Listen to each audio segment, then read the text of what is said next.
اللہ پاک کے اپنی نبی مکی مدنی عربی پر شیخ ہاشمی مفتی نبی صلی اللہ تعالیٰ علیہ وسلم پر پڑھنے کے بشکر فضائل ایک فضیلت میں آتے ارشاد فرمایا نماز کے بعد حمد و ثنا درود شریف پڑھنے والے سے فرمایا دعا مانگ قبول کی جائے گی، سوال کر دیا جائے گا۔ اللہ کریم ہمیں نماز کے بعد تسلی کے ساتھ تشفی کے ساتھ ذکر و درود کرنے کے بعد دعا مانگنے کی توفیق عطا فرمائے کہ اس کے اوپر دینے کا وعدہ کیا ہے، دینے کا فرمایا گیا ہے۔ اللہ کریم ہمیں کی توفیق عطا فرمائے۔ 11ویں شریف یا 12ویں شریف کہنا ہو یا برسی ہو، اس کا منع کہیں بھی نہیں کیا، صراحتاً کہیں بھی نہیں ہے۔ قرآن کی کوئی آیت مبارکہ نہیں۔ ہاں اگر کوئی کہتے ہیں یہ شرک ہے اور یہ بدعت ہے، شرک کی اس کو تعریف نہیں پتا، اور بدعت کو اس کو پتہ نہیں بدعت سیئہ ہے یا بدعت حسنہ ہے، اصولی بات۔ جی ہاں، جو ایسے الفاظ ادا کرتا ہے اس کو کم از کم دین کا علم نہیں ہے۔ اگر اس کو قرآن اور حدیث کا علم ہو تو کبھی ایسی بات نہیں ہے۔ اچھا شرک جو ہے نا، ہمیشہ ایک بات یاد میں پہلے میں نے ایک ورڈ پر ڈیفینیشن بیان کر چکا ہوں۔ شرک کی ڈیفینیشن کیا ہے کہ اللہ کے علاوہ کسی اور کو الہ ماننا، اللہ کے علاوہ کسی اور کو معبود حقیقی ماننا، موصل حقیقی ماننا، فاعل حقیقی ماننا، یہ شرک ہوتا ہے۔ اس کے علاوہ کوئی شرک نہیں ہے، کوئی شرک نہیں۔ بدعت مسجد بن رہی ہے، یہ مسجد بنی ہے، یہ مسجد ہے، اب بولو تو بدعت آپ نے ایسا پہلے کیا ہے، بدعت ہے، ٹھیک ہے۔ اور آپ جو پکے گھروں میں رہ گئے یہ بھی بدعت ہے۔ اور روایات میں موجود ہے حضور علیہ السلام کے بعد سب سے پہلی جو بدعت جاتی ہوئی پتہ کون سی ہے؟ 3 ٹائم کا کھانا کھانا۔ ہاں جی 3 ٹائم کا کھانا کھانا کی بدعت ہے، بدعت سب سے پہلی بدعت یہ سب سے پہلی بدعت۔ ہم کہتے ہیں جناب یہ بدعت ہے وہ بدعت ہے، اب بدعت ہے، بدعت سیئہ بھی ہے، بدعت حسنہ بھی ہے۔ یہ جو مسجد مکی بنی ہے بدعت حسنہ ہے، اچھی بات ہے۔ موبائل آپ استعمال کرنا، کس آپ نے استعمال کیا؟ اب بولو صحیح، کسی نے کیا استعمال کیا؟ تو یہ بھی تو بدعت ہے یار۔ معذرت کے ساتھ آپ اس دور میں سے آپ بھی بدعت ہے۔ ایسے لوگوں کو گمراہ نہ کریں، ایسے پریشان نہ کریں۔ 11ویں شریف بنانا جو یہ سارے ثواب ہے، ایک احسان ثواب کی ایک جو ہے نا وہ ایک انداز ہے۔ احسان ثواب کیا؟ ہم کیا پڑھتے ہیں؟ الحمدللہ رب العالمین، فاتحہ پڑھتے ہیں، 3 مرتبہ سورہ اخلاص پڑھتے ہیں یا ختم شریف پڑھتے ہیں۔ اب اگر قرآن پاک پڑھنے کے بعد کھانا بدعت ہو جائے، شرک ہو جائے، حرام ہو جائے تو بھائی تیرا ایمان کتنے کام میں جاتا ہے۔ جس چیز کو اللہ اور اس کے رسول نے حرام نہیں کیا تو باقی کو حرام کرنے والا کون؟ جی اللہ نے حرام نہیں کیا۔ آپ کھانا کھاتے ہیں، اب بولو جی کھانے سے پہلے دعا پڑھنی چاہیے، جو نہیں پڑھتا تو دعا میں بتائے تو دعا پڑھیں۔ دعا ہے بسم اللہ وعلی برکت اللہ، ٹھیک ہے؟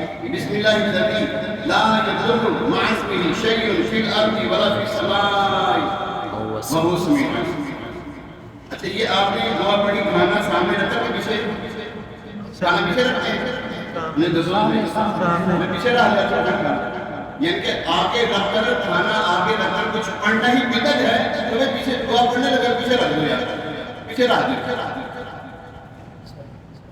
کون سی منطق لے کے پھر رہے ہیں؟ کیا ہو گیا آپ کو؟ بس کریں، دین اسلام سخت نہیں ہے، نہ بنائیں اس کو سخت۔ اور ہم اللہ تعالیٰ کی نعمتوں کا ذکر کرتے ہیں، ابھی میں ذکر کر رہا ہوں ان ذکر الصالحین تنزل الرحمت، جہاں پر اللہ تعالیٰ کی نعمتوں کا ذکر ہوتا ہے وہاں پہ اللہ کی رحمت کا نزول ہوتا ہے۔ قرآن فرماتا ہے الا ان اولیاء اللہ لا خوف علیہم ولا هم یحزنون الذین آمنوا وکانوا یتقون۔ یہ جو لوگ ہیں نا اللہ کے جو دوست ہیں انہیں کوئی ڈر نہیں، کوئی خوف نہیں ہے۔ کیوں نہیں ہے؟ یہ وہ لوگ ہیں جن کو الذین آمنوا، یہ وہ لوگ ہیں جو ایمان لے کر آئے، وکانوا یتقون، یہ متقی پرہیزگار ہوتے ہیں۔ لہم البشری فی الحیاۃ الدنیا وفی الآخرہ، ان کو خوشخبری سنا دو جنت کی۔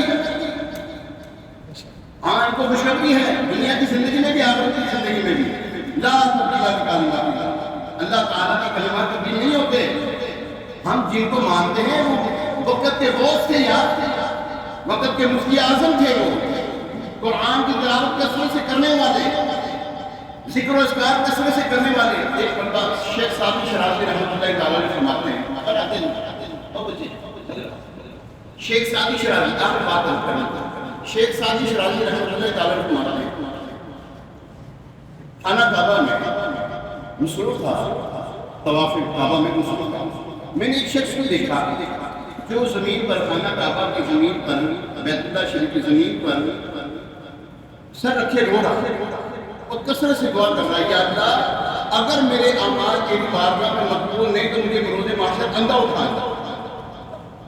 اگر میرے اعمال تیری بارگاہ میں مقبول نہیں تو مجھے بروز محشر اندھا اٹھانا.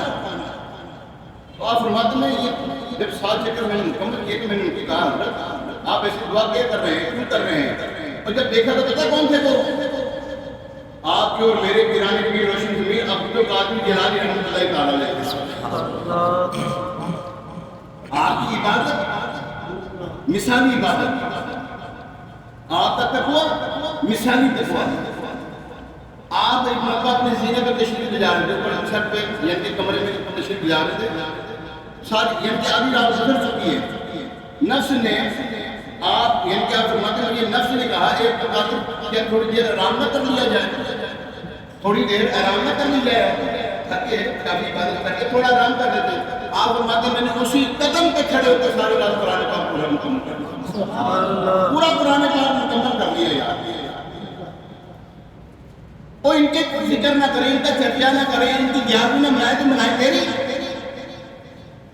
تینوں اپنی نماز کا پتا کوئی نہیں، تینوں اپنی عبادت کا پتا کوئی نہیں، تیرا اپنا کچھ نہیں پتا، صرف لگن بولیے کرام کے گلا کرن.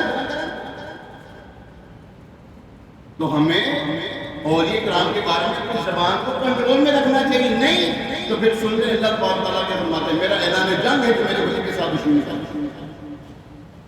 اللہ کریم ہمیں سننے کی توفیق عطا فرمائے. آج رات انشاءاللہ بڑا عظیم الشان اسما ہو رہا ہے، کہنا فیضان مدینہ کہنا میں بڑا عظیم الشان اسما ہو رہا ہے. عمر بھائی بڑا عظیم الشان اسما ہو رہا ہے، ایسا بس دعا میں لکھوں، بڑا عظیم الشان اسما ہو رہا ہے. اگر اللہ آپ کو توفیق دے ضرور چلے، نہیں نبوی چلے تو ضرور دیں. انشاءاللہ انشاءاللہ بڑا آپ کو مزہ آئے گا. آپ کو اولیاء کرام کی اور بھی باتیں سننے کو ملیں گی. اللہم صلی علی سیدنا